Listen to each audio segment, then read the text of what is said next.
अस्सलाम वालेकुम व्यूअर्स, आपको YouTube channel doctor Ali Usman में खुशामदीद कहते हैं। व्यूअर्स, इस चैनल में मेडिसिन का मुकम्मल रिव्यू बयान किया जाता है।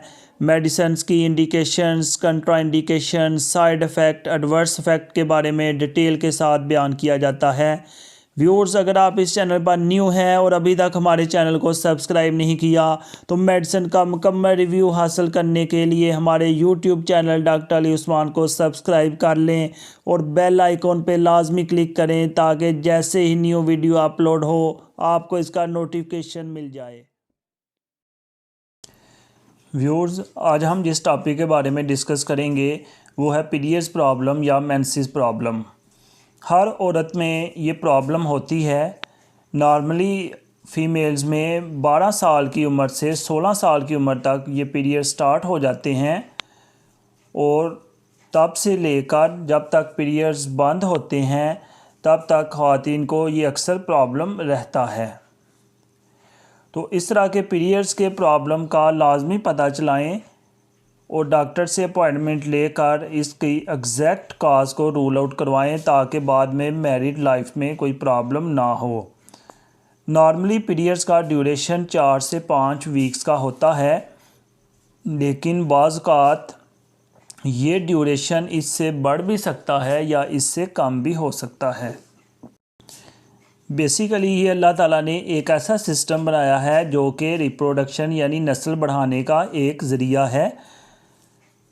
शुरू में हर महीने में एग नहीं बनता तो फ़ीमेल्स और उनकी माएँ अक्सर परेशान हो जाती हैं। तो ये याद रखें, पहले 2 साल में पीरियड्स अक्सर इरेगुलर रहते हैं या फिर रुक रुक कर आते हैं, इसलिए इस वाले से परेशान नहीं होना चाहिए क्योंकि अभी बॉडी में डेवलपमेंट हो रही होती है।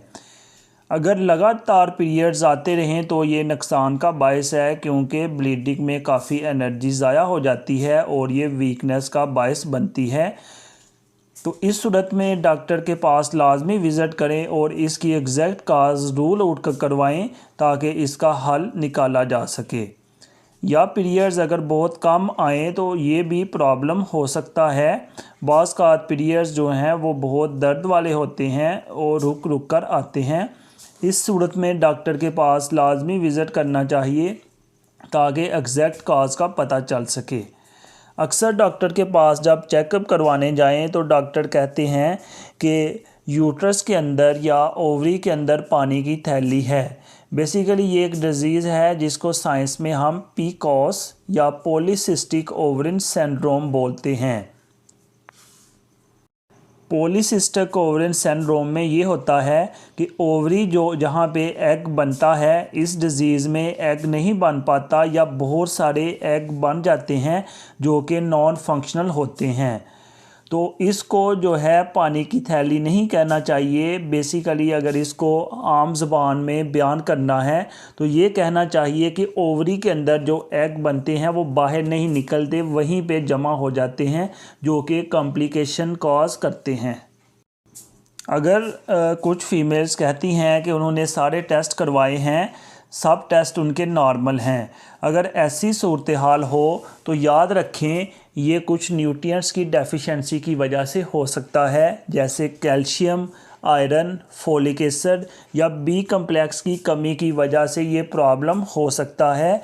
अगर आपके पीरियड्स अगर आपके जो जितने भी टेस्ट हैं वो नॉर्मल हैं तो डॉक्टर फिर उसके बाद कैल्शियम, आयरन, फोलिक एसिड या बी कम्प्लेक्स जो हैं वो प्रेस्क्राइब करते हैं। या जो इरेगुलर पीरियड्स हैं, पीरियड्स टाइम पे ना आना, इसकी वजह ये भी हो सकती है कि आप खाना टाइम पर नहीं खाते या बच्चे की वालिदैन से इंटरेक्शन बहुत कम होती है, उनके दरमियान डिस्टेंस बहुत कम, उनके दरमियान डिस्टेंस बहुत ज़्यादा होता है, वो आपस में इतने बातचीत नहीं करते या फिर बच्चे जो हैं वो ज़्यादा सोशल नहीं होते। अक्सर ये प्रॉब्लम शादी से पहले भी हो सकता है या शादी के बाद भी शुरू हो जाता है। तो जब डॉक्टर के पास विज़िट करते हैं, किसी क्वैक के पास विज़िट करते हैं, नर्स के पास, मिडवाइफ के पास, तो अक्सर वो ऐसी मेडिसिन देते हैं जो कि ब्लीडिंग करवाते हैं। जब ब्लीडिंग शुरू हो जाती है तो माएँ और जिस पेशेंट को ये प्रॉब्लम होता है वो खुश हो जाते हैं कि उनका जो था प्रॉब्लम वो ठीक हो जाता है। लेकिन याद रखें ये उसका कोई हल नहीं है, बल्कि बाहर से हार्मोन्स दे के ब्लीडिंग करवाई जाती है, जो कि बहुत ज़्यादा नुकसान का बायस बनता है। इंसान का जो अंदरूनी सिस्टम है वो बुरी तरह से डिस्टर्ब होता है और काम करना छोड़ सकता है। इसके बाद अगर देखा जाए तो ब्रेन प्रॉब्लम की वजह से भी इरेगुलर पीरियड्स हो सकते हैं, जो कि एक मेजर फैक्टर है। इन्वायरमेंटल स्ट्रेस की वजह से हो सकता है कि बच्चे जिस इन्वायरमेंट में रहते हैं वो एक स्ट्रेसफुल इन्वायरमेंट होता है, जो कि डायरेक्टली उनके पीरियड्स को डिस्टर्ब करता है। या फिर बच्चे बहुत ज़्यादा इमोशनल्स होते हैं, जो कि डायरेक्टली पीरियड्स को डिस्टर्ब करते हैं। पिट्यूटरी हार्मोन जो है उसका बैलेंस नहीं रहता, या फिर बच्चों को स्टडी की टेंशन्स होती है बहुत ज़्यादा। तो ये स्ट्रेस एक बहुत बड़ा फैक्टर है, आप इसे कह सकते हैं कि ये एक मेजर फैक्टर है और ये पीरियड्स को बुरी तरह डिस्टर्ब करते हैं। अगर मज़ीद देखा जाए तो इस्लाम में ये कॉन्सेप्ट पाया जाता है कि जब बच्चा पैदा हो उसको ब्रेस्ट फीडिंग करवाई जाए। तो इस ब्रेस्ट फीडिंग के मेडिकल के हवाले से हम देखते हैं कि क्या फ़ायदे हैं। अगर 2 साल जो है लगातार ब्रेस्ट फीडिंग करवाई जाए तो ये जितने भी प्रॉब्लम्स जो हैं वो नॉर्मल हो जाते हैं। इसका बच्चे को तो फ़ायदा होता ही होता है, माँ को भी इसका बहुत ज़्यादा फ़ायदा होता है। जैसे ब्रेस्ट फीडिंग के दौरान ओवरी से एग नहीं निकलता, जिसकी वजह से जो फीमेल है वो बहुत रिलैक्स रहती है और प्रेगनेंसी 2 साल के लिए अवॉइड हो जाती है। तो ब्रेस्ट फीडिंग के दौरान पीरियड्स जब नहीं आते तो खून की कमी पूरी हो जाती है, बच्चे को इम्यूनिटी मिलती है, बच्चा इस काबिल होता है कि वो बीमारियों का मुकाबला कर सके, उसकी क़ुव्वत मदाफ़त बढ़ती है और फीमेल की एनर्जी सेव होती है जो पीरियड्स की शक्ल में ज़ाया होनी होती है। व्यूअर्स, ये इरेगुलर पीरियड्स के हवाले से कुछ आपको टिप्स बताए हैं कि ये कैसे हो सकते हैं, इनको कैसे ख़त्म किया जा सकता है।